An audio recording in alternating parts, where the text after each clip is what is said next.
Hey everybody, welcome back to the channel. It's always great to have you here. Today we're diving into one of the biggest statements shaking Nigeria's political space right now. The newly appointed INEC Chairman, Professor Joash Amupitan, has declared boldly that elections will be decided at the polling units, not in the courtrooms.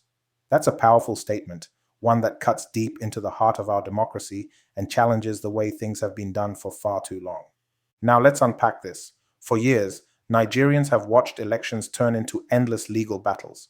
Instead of results being determined by the will of the people, they often end up being decided by the technicalities of lawyers and the interpretations of judges, and that's been the tragedy of our democracy, where the voices of millions are overshadowed by the rulings of a few. When Professor Amupitan says elections will be decided at the polling units, he's speaking directly to that frustration. He's sending a clear message that the power must return to where it truly belongs, with the voters, not with the courts. Think about what this means for our democracy. Imagine going out to vote, standing in the sun for hours, casting your ballot with hope, only to later hear that the election result will be determined by a judge months after. It's disheartening. It kills motivation and it creates apathy. That's why so many Nigerians, especially the youth, have lost faith in the electoral process. They've seen too many elections end in litigation rather than celebration. But this new statement, if it truly becomes a reality, could restore faith in the power of the people's vote. Right now, Nigeria stands at a critical crossroads. Our democracy has matured in some ways but remains fragile in others. Trust in the system is at an all-time low, and many feel their votes don't count. Professor Amupitan's statement seems to be saying, "We hear you and we want to fix that." The idea that elections should be settled at polling units is not just about process, it's about restoring confidence. It's about reminding us that democracy starts and ends with the people. But for this to work, every part of the system must change. Political parties must conduct credible primaries. The manipulation and imposition of candidates that later cause internal crises must stop. Those internal party disputes are one of the main reasons elections end up in court. When parties cheat their members at the primaries, they lay the foundation for post-election chaos. If INEC can enforce transparency and discipline in party primaries, half the battle for credible elections would already be won. Now, let's be honest, Nigerians have heard plenty of promises before. Every new leader talks about reform, but the truth is, real change will depend on whether Professor Amupitan's words turn into action. And Nigerians are not naive. We've been here before. Let's hope he meant every word he said, unlike the former INEC chairman, Professor Mahmood Yakubu, who also said all the right things about conducting free and fair elections, but ended up presiding over one of the most fraudulent elections in Nigeria's history. Nigerians still remember the heartbreak of 2023, when promises of transparency, BVAS technology, and real-time result transmission all collapsed in the heat of the moment. Millions of young Nigerians, hopeful and determined, came out in record numbers, believing their votes would finally count. But what did they get?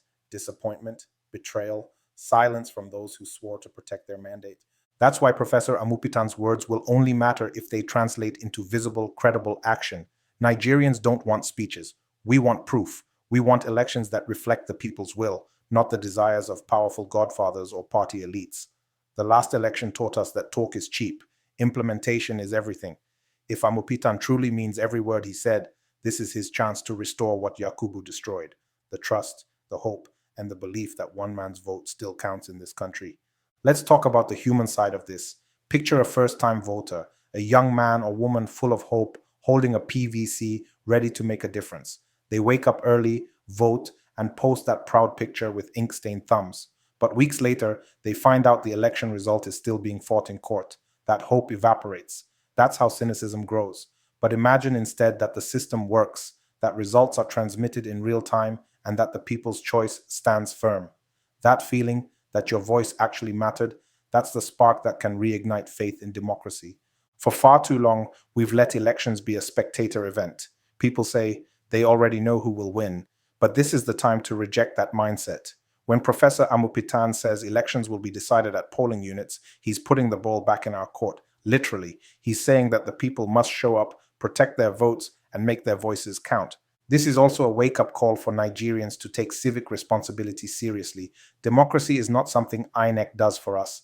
It's something we all do together. If we want credible elections, we must be willing to participate, observe, and hold the process accountable. That means knowing your polling unit, showing up to vote, staying until votes are counted, and using social and traditional media to demand transparency.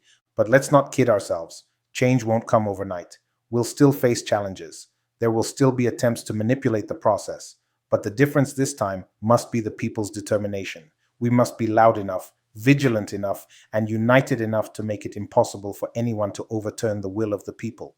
This statement from Professor Amupitan can be seen as a test, not just for INEC, but for the country. Are we ready to move from a courtroom democracy to a people-powered democracy?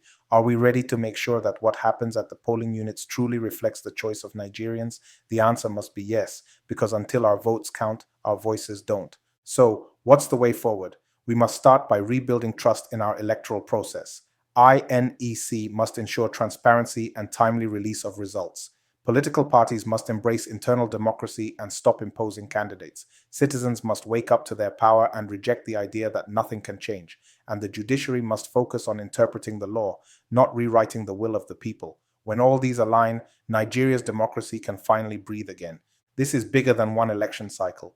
It's about rewriting the story of a nation where the ballot, not the gavel, decides the future. It's about shifting from hopelessness to participation. It's about ensuring that every Nigerian's voice, whether from Sokoto, Lagos, Enugu, or Maiduguri, truly counts.